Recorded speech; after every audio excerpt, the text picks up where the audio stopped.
به راستی همه را یکسان مواجب داد؟ عرب و عجم، خرد و کلام، دارا و ندار، غلام و آقا در چشم او یکیست. آنان که تازه شهادتین حجی می کنند همان 3 درهمی را داد که به مهاجرین و انصار داده بود.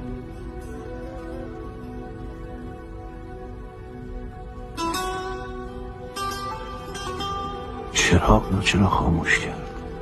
نمیدانم. حکایت این 2 چراغ چه بود؟ چراغ اول با روغن بیت‌المال میسوخت چون علی به امورات مردم مشغول بود. وقتی قرار است علی با شیوخ جلیل القدری چون شما مصاحب باشد، حال بگوید و احوال بپرسد، چراغ خانه خودش را روشن